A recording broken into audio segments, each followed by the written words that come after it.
Bueno, nuevamente buen día para todos.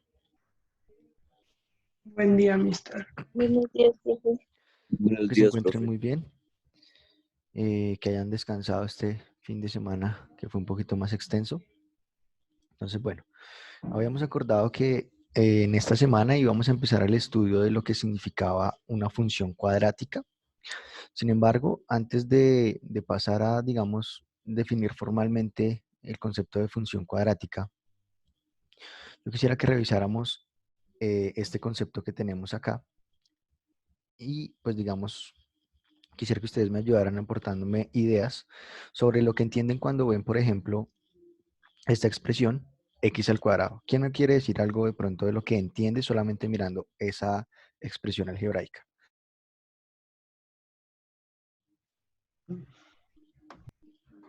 Algo deben saber de eso. Pueden hablarme de pronto del grado, de la dimensión. Hay muchas cosas que se pueden abordar desde acá, desde x al cuadrado. Quisiera de pronto saber ustedes ya más o menos qué saben y partir desde ahí.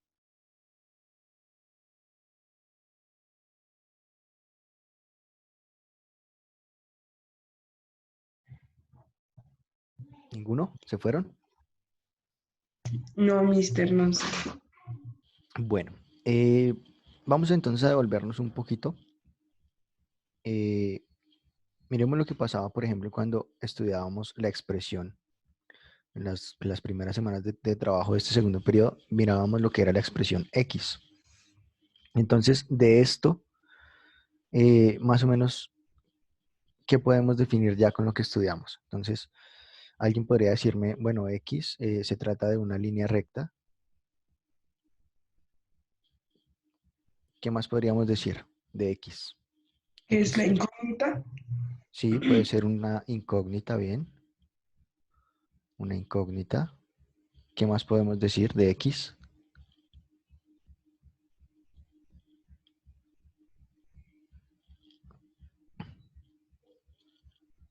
Podemos decir que se trata de una distancia, porque ojo, el hecho de que sea una línea recta no define que sea también una distancia. Una línea recta puede tener una extensión infinita hacia ambos extremos, en lo que se conoce como una recta, y hacia un solo extremo, lo que se conoce como una semirrecta. Bueno, ¿qué más podemos decir de X?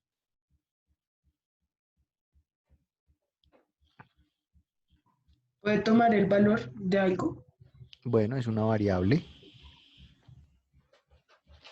Bien, es una variable.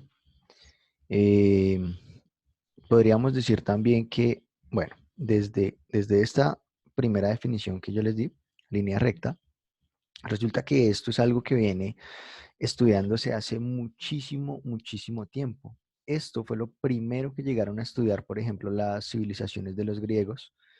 Ellos fueron los que principalmente generaron un aporte a lo que es, digamos, el estudio de la matemática, que, ojo, la matemática en principio no tenía que ver con los números uno, 2, 3, porque esto ni siquiera existía, ¿cierto? Lo que existía era principalmente la geometría. Entonces alguien llegó y pensó, bueno, resulta que yo tengo la posibilidad de tener un segmento y ese segmento va a ser el uno, ¿cierto? Ahí tengo un segmento, entonces voy a decir que ese es mi uno, porque no existía ese símbolo que conocemos actualmente como el uno. Entonces alguien dijo, bueno, si yo tengo el uno, resulta que yo puedo sumar unidades. Entonces alguien llegó y dijo, bueno, ya tengo el uno, pues sencillamente si coloco otro uno exactamente al ladito, pues entonces voy a tener el 2, ¿cierto? Pero el 2 en distancia. Entonces, ese 2 en distancia, digamos que lo podríamos representar ahí como un segmento que sea el doble de la medida inicial. Entonces, digamos que si tenemos el 1 y el 1 otra vez, pues decimos que en total tenemos el 2. Y si de pronto alguien hubiese querido construir el siguiente número, que sería el 3, pues debería haber reiterado ese proceso y volver sencillamente a colocar un segmento de unidad o que corresponde a la unidad y seguir sumando segmentos para de esta manera haber obtenido el 3. Pero ojo, esto fue en todo momento distancias, ¿cierto? Entonces, el uno era representado como una unidad de medida, porque pues digamos que no se tenían instrumentos como la regla o como por ejemplo las escuadras, nada de eso existía. Y la forma como por ejemplo fabricaban sus triángulos, sus ángulos rectos, tenía que ver netamente con el estudio de circunferencias y líneas rectas. Ellos tenían, digamos, lo que se conoce como una regla sin marcas, es decir, sencillamente un segmento recto, pero no tenían la posibilidad de marcarlo como actualmente lo hacemos, que los centímetros, que los milímetros, nada de eso lo tenían. Y, por ejemplo, en algunos casos sí necesitaban construir ángulos rectos, pues tampoco tenían transportador ni nada que les permitiera medir ángulos, pero tenían, por ejemplo, construcciones que sí les permitían llegar a construcciones específicas de medida. Así, por ejemplo, esto fue solamente, digamos, para sumar y para restar, porque de hecho los principales problemas siempre tenían que ver era con terrenos. Entonces ellos medían un terreno, pero la unidad podía ser de pronto, no sé, la cuarta de la mano de una persona. Y en ese caso, no todas las personas también van a tener la misma medida. Entonces tengan en cuenta que, por ejemplo, una cuarta de una mujer, por ejemplo, es mucho más pequeña que la cuarta de un hombre generalmente.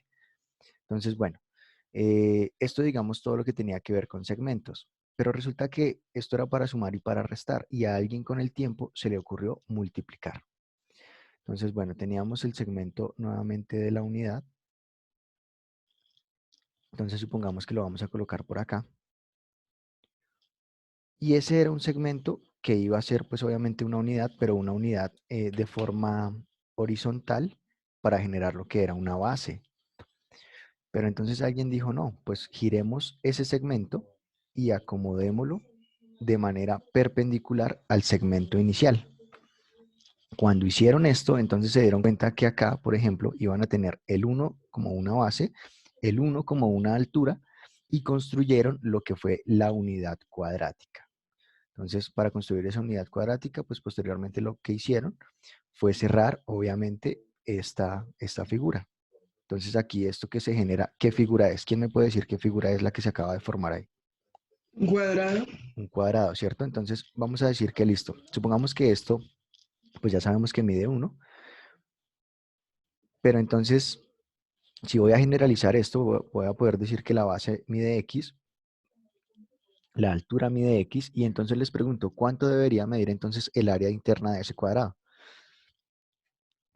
X al cuadrado. X al cuadrado, ¿cierto? Porque ya sabemos que el área de un cuadrado se define como la multiplicación de la base por la altura. O sea que ya tenemos el x al cuadrado, que es justamente el estudio que vamos a empezar a realizar. Pero ojo, esta era una de las observaciones, digamos, de las primeras que se llegó a aterrizar. Porque pues como les digo y les repito, no teníamos el 1, el 2, el 3. De hecho, el último número que se llegó a construir fue el 0.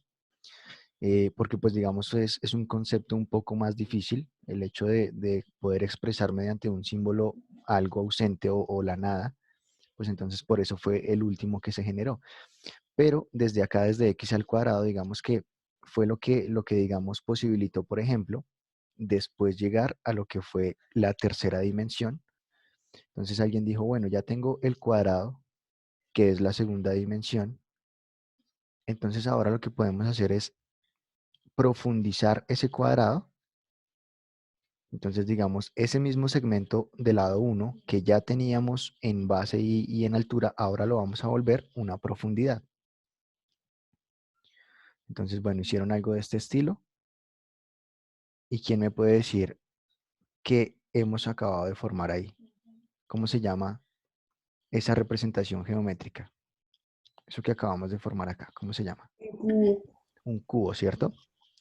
Entonces, este cubo, fíjense que ya va a tener medidas, si continuamos con la unidad de medida de x, entonces va a tener base x, altura x y profundidad x. O sea que esto va a ser un volumen y ese volumen va a ser específicamente de x elevado al cubo. Entonces, así, por ejemplo, se construyeron las primeras, digamos, ideas sobre las dimensiones. Entonces teníamos pues x a la 1, que fue donde empezamos nuestro estudio. Acá estamos llegando a x a la 2 y pues me imagino que posteriormente podríamos estudiar x a la 3, pero lo que voy con esto es Ojo porque esta, digamos, esta representación y esta forma de entender las dimensiones y de entender las variables se conservó durante muchísimo tiempo. Digamos que esto de lo que les estoy hablando fue aproximadamente unos 3 siglos o 4 siglos antes de Cristo, donde se empezó a hablar de la escuela pitagórica, de todo este tipo de definiciones. Pero resulta que alguien, por allá, digamos, me acuerdo de uno de los personajes más importantes de esa edad, era por ejemplo Papus, y él decía que, por ejemplo, él ya pensaba en algo de la forma x a la 5 o incluso en algo de la forma x a la 7. Pero para que él llegara a pensar en esto, resulta que él tuvo que hacer una relación entre un poco de segmentos. Entonces él decía, bueno, tengo un segmento y si ese segmento de pronto lo relaciono con otro segmento de cualquier manera formando segmentos que se cruzan y luego formo otro entre ellos dos y así sucesivamente. Entonces fue formando algo que se conocía como de pronto la ejecución de las dimensiones, pero esto realmente nadie lo entendió en esa época. Tuvieron que pasar 18 siglos para que en el siglo XV llegara una persona que cambiaría todo el entendimiento de esto. Entonces, siglo XV y siglo XVI llegaron, digamos, principalmente alguien que ustedes ya deben conocer, llegó Descartes, pero él no lo hizo solo. Resulta que él estuvo acompañado de un matemático también bien importante que se llamó Vieta. Entonces, ellos dos, digamos que empezaron a darle la vuelta a todas estas maneras de entender las dimensiones de, bueno, ya sabemos que x a la 1 pues es un segmento, que x a la 2 es un cuadrado, que x a la 3 es un cubo. No tenemos ni idea de qué sea x a la 4. De hecho, pues la cuarta dimensión es una de las discusiones que todavía se mantiene. Por ejemplo, para los físicos la cuarta dimensión es el tiempo, pero pues digamos desde la matemática esto que acabamos de mirar, este aporte que generaría Descartes sería fundamental porque él, digamos que propondría otra manera de representar las dimensiones. Entonces él llegó y dijo, bueno, si esto es x al cuadrado, resulta que yo también voy a poder hacer una tablita de valores como la que yo les expliqué las semanas anteriores. Entonces digamos que yo tengo una expresión, no sé, yo sé que digamos y es igual a x al cuadrado. Es como la expresión más genérica de este tipo de ecuación, ¿cierto? De segundo grado. Entonces yo podría decir, bueno, yo quiero representar gráficamente en un plano cartesiano, que es justamente lo que hacemos hoy en día, esto que es x al cuadrado. Entonces lo primero sería hacer una tablita de valores. Entonces miramos quién es x, o bueno, quién es y más bien, y quién es x. Y entonces lo mismo, tomamos valores arbitrarios para x. Yo voy a tomar, por ejemplo, al -1, al 0, al 2, al 3. Y digamos que voy a tomar solamente esos valores por ahora. Entonces, si x vale -1, ¿cuánto vale y?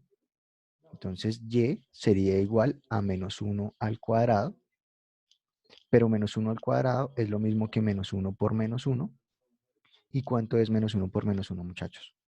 Uno. 1, ¿cierto? Aquí entonces tengo el 1 positivo, o sea que ya sé que cuando x valga -1, y va a valer 1. Ahora, cuando x valga 0, 0 elevado a cualquier potencia siempre va a ser también 0. Ah, bueno, menos 0 a la 0, porque sabemos que todo número elevado a la 0 pues da 1. Pero bueno, ese es un caso aparte. Ahora, 2 elevado al cuadrado sería 4. ¿Y cuánto sería 3 elevado al cuadrado? ¿Cuánto sería? 9. 9. Listo. Entonces, ya con esto, ahora sí vamos a poder representar una manera, digamos, cartesiana para expresar lo mismo que antes entendíamos o que por lo menos la humanidad entendía como un simple cuadrado. Entonces, bueno, aquí voy a colocar unos valores. Realmente esta lo necesito como más abajo. Listo, entonces ya tenemos el plano cartesiano, entonces voy a colocar algunos valores. Voy a colocar, por ejemplo, en X, este siempre va a ser el eje X, este siempre va a ser el eje Y. Entonces, bueno, voy a colocar, por ejemplo, al -1. Ya sabemos que aquí está el origen, o sea, el 0. Aquí estaría el 1, el 2, el 3, el 4, bueno, así sucesivamente. Y en Y vamos a colocarlos, yo les voy a colocar, por ejemplo, cada 2. Entonces aquí tendría el 2, el 4, el 6, el 8 y digamos que por aquí el 10. Bueno, entonces, resulta que si yo represento de esta manera, fíjense que lo siguiente que voy a hacer es ubicar los puntos. Obviamente acá pues la escala no me quedó, digamos, de manera concisa porque vean que utilicé, por ejemplo, acá casi que el mismo espacio para cada unidad y aquí el mismo espacio lo utilicé para cada dos unidades. Entonces digamos que pues eso es algo que normalmente se puede hacer, pero obviamente tiene que ver con el ajuste de las escalas y lo más de pronto lo más importante o la forma más óptima de representarlo sería conservando la escala. Pero bueno, acá por cuestiones de espacio, entonces lo voy a hacer de la siguiente manera. Entonces ya sabemos que cuando x vale menos 1, y vale 1. Entonces lo voy a colocar por acá. Cuando x vale 0, y vale 0. Cuando x vale 1, y vale 1. Bueno, ese dato no lo teníamos, pero lo voy a colocar acá. Cuando x vale 2, y vale 4. Cuando x vale 3, y vale 9. Entonces, más o menos por acá. Ahora, fíjense la figura que se va a empezar a formar. Yo voy a tratar de hacerla un poquito a pulso, pero pues es un poquito complicado, como ustedes saben, el dibujo acá en Paint. Entonces, bueno, si hacemos un dibujo que más o menos trate de pasar por todas las coordenadas o por todos los puntos que yo he colocado, fíjense la figura que más o menos se empieza a formar. Una figura algo así como de este estilo, más o menos. Quiero extenderla un poquito más para tener la representación global. Listo, más o menos ahí. Entonces, ¿quién me puede decir esto en matemáticas cómo se llama? O si ya lo habían visto, que me imagino que sí. Esto tiene un nombre Una parábola. perfecto, una parábola, ¿cierto? Y esto, digamos, se llama una parábola, pero representa un x al cuadrado. Entonces, fíjese que lo que antes era un simple cuadrado, acá en este plano, ahora es solamente digamos, un segmento curvo, o digamos, si lo queremos partir, pues la unión de dos segmentos curvos. Entonces, lo principal de pronto sería eso, entender cómo de pronto se trascendió en esta interpretación de x al cuadrado, porque pues justamente lo que vamos a empezar a estudiar ahora es la función cuadrática. Pero la función cuadrática, como se dan cuenta, tiene bastantes interpretaciones. Y estas, digamos, solamente son dos de las interpretaciones que se tienen, de las que pues ya les he hablado. Pero ahora listo, como ya llegamos acá a entender que esto es una parábola y que esto también es un x al cuadrado, entonces podemos decir que toda parábola es una función de segundo grado, ¿cierto? Recuerden que siempre el número que acompaña como potencial a la variable me va a indicar justamente el grado que yo tengo, ¿cierto? Entonces, bueno, eh, como ya llegamos al concepto de parábola, ahora es necesario definirla. Entonces, ¿cómo podríamos definir la parábola? ¿Quién me puede de pronto dar una definición?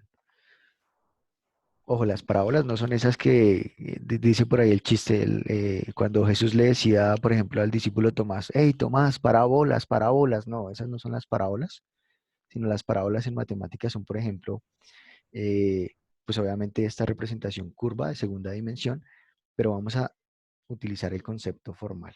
Entonces yo les voy a colocar acá el concepto formal y vamos a volver a dibujar una parábola después de hacer ese concepto. Entonces lo vamos a definir como el lugar geométrico, eso es, digamos, la manera como la mayoría de textos lo definen. Entonces yo voy a dar la definición que posiblemente al principio les va a parecer un poco en chino y ya después hacemos una aclaración. Entonces, bueno, es el lugar geométrico de los puntos que equidistan, ya miramos qué es eso de equidistan de un mismo punto, llamado foco, y ese normalmente lo representamos con la letra F, y una recta llamada directriz.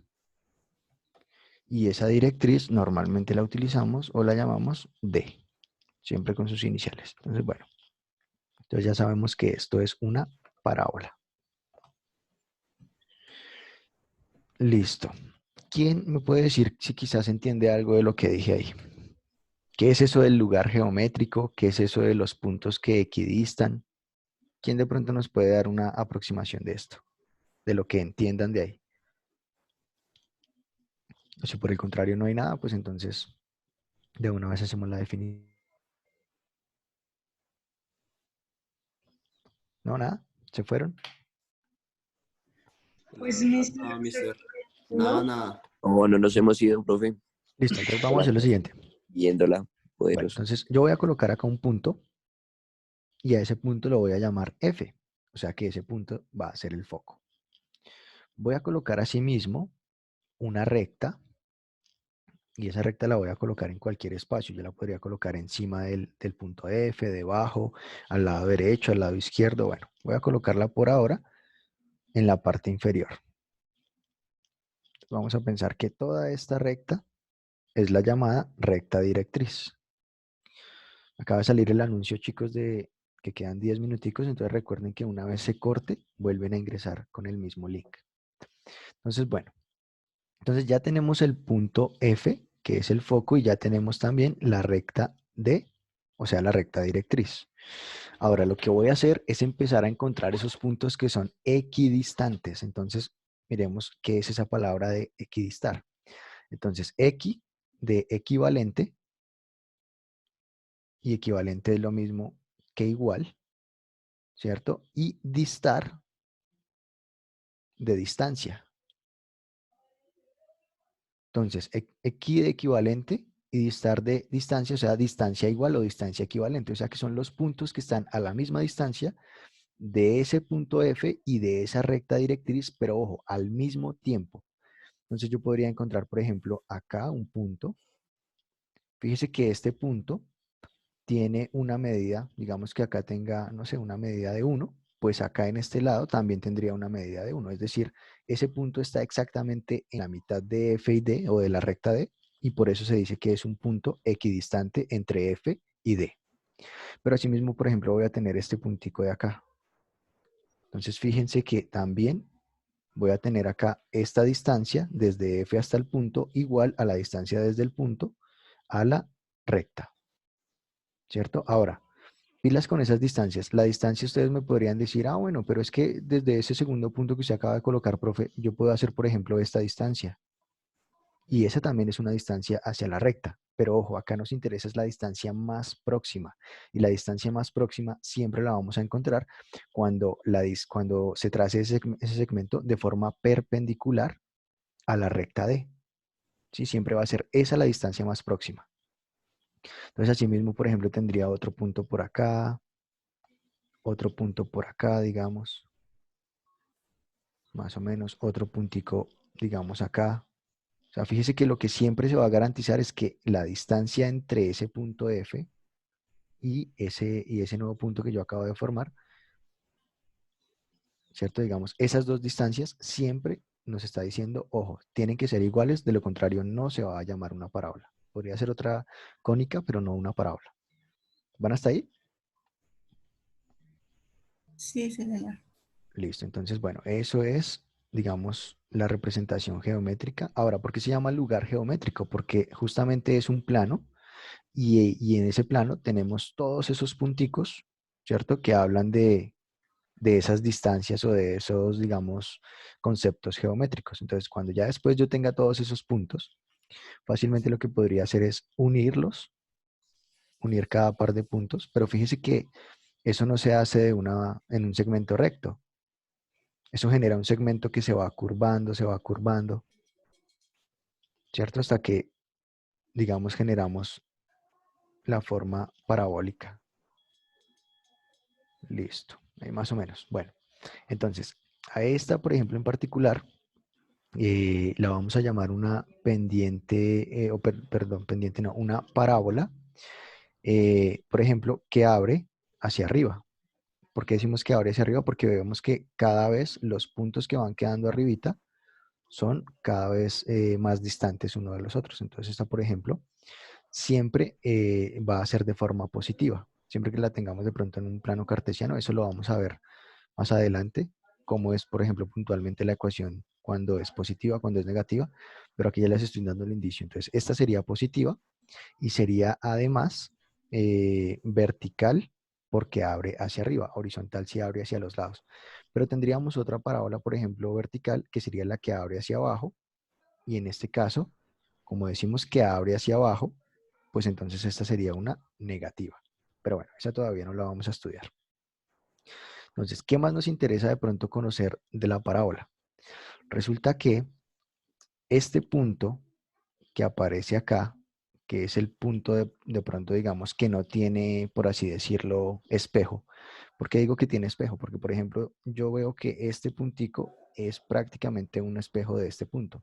Es decir, si yo tomo ese vértice, y digamos, este punto que lo voy a llamar B, si genero un segmento o una recta entre B y F y la extiendo, resulta que cuando yo doble a la mitad de esa parábola, lo que debería pasar es que este punto se una con este punto se una con este punto, o sea que digamos si esto es, por ejemplo, el punto A, este sería el punto A', este sería, por ejemplo, si es el punto B, este sería el punto B', y así sucesivamente, cada uno con su respectiva imagen, pero el único que no va a tener imagen sería justamente el punto que llamamos vértice.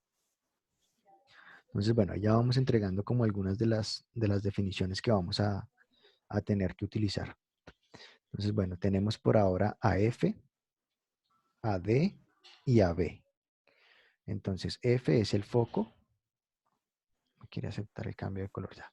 Entonces, F es el foco, D es la directriz, B es el vértice de la parábola, que es justamente el punto donde, digamos, se encuentran también, o sea, otra forma de definirlo es el punto desde donde se origina la parábola. Entonces también vamos a tener algo que se llama LR, ya les voy a explicar de LR. Entonces, eso de LR es el lado recto, que también va a ser muy importante. Y vamos a tener también algo que se llama la distancia P. Ya también les voy a explicar qué es eso de P. Entonces es simplemente una distancia unitaria y vamos a tener que utilizar esa distancia para analizar muchas veces la parábola. Entonces pónganle cuidado a lo que va a pasar. Resulta que el lado recto va a ser el segmento que es paralelo a la directriz y que además pasa por el foco. Entonces yo lo voy a colocar aquí en verde. Entonces ahí ya tengo, por ejemplo, el lado recto. Se me tapó un poquito el punto, pero bueno, ya lo acomodamos. Listo. Ese sería el lado recto. Es todo ese segmento verde. Entonces resulta que a esta distancia, a la distancia entre F y B, siempre que tengan una distancia, este segmentico arriba de las dos letras significa distancia. Entonces distancia entre F y B va a ser igual a P. Pero la distancia entre B y la recta directriz también va a ser igual a P, ¿cierto? Es decir, esto es lo primero que definimos. Habíamos dicho que si esto, por ejemplo, medía 1, pues entonces esta otra partecita también debería medir 1. A eso es a lo que me refiero con una distancia unitaria, por eso lo definí así, AP. Ahora, voy a pensar que acá voy a tener estos dos puntos, por ejemplo, el punto S y el punto T, digamos, como por nombrarlos. Normalmente los puntos los nombramos con letras mayúsculas, pero bueno, S y T. Entonces, esos dos puntos, fíjense que, ¿qué tipo de puntos son? No son cualquier punto, no es, por ejemplo, el punto B, que es un punto cualquiera, o el punto A. Este punto S, al igual que este punto T, tienen la característica de que son las intersecciones, o sea, los puntos de cruce entre ese lado recto, ¿cierto? Y la curva que llamamos parábola, ¿cierto? Entonces va a pasar siempre que el lado recto va a ser igual a 4 veces la distancia de P. Eso es algo que siempre va a suceder. 4 veces la distancia de P. ¿Listo? Entonces, bueno, hasta ahí quiero que me digan de pronto qué dudas hay. Como ustedes se están dando cuenta, yo en esta primera clase justamente estamos haciendo lo que titulé ahí. Estamos haciendo una introducción, no estamos haciendo todavía ecuaciones, ¿cierto? No nos interesa todavía enloquecernos un poco con esas ecuaciones y mirar cómo es el despeje o cómo es que una ecuación la reemplaza en la otra. No, estamos sencillamente mirando la definición de lo que es una parábola o en este caso una función de segundo grado. Entonces, hasta aquí quiero que me digan de pronto qué dudas tienen, muchachos. Me perdí un poco donde explicaste lo del lado recto. Listo, perfecto. Entonces, retomando la explicación del lado recto. Entonces, el lado recto, repito, es ese segmento que pasa por F, por el foco, pero además es paralelo a la recta directriz. Entonces, es este segmento que coloqué acá en verde. Y lo que dije fue, bueno, ese segmento va a tener unos puntos de corte, obviamente, con la llamada parábola, la que tengo en azul, pero esa distancia de S a T siempre va a ser 4 veces la distancia de P, que recordemos acá, por ejemplo, tenemos P, esa sería una medida de P, aquí tendríamos de nuevo la medida de P,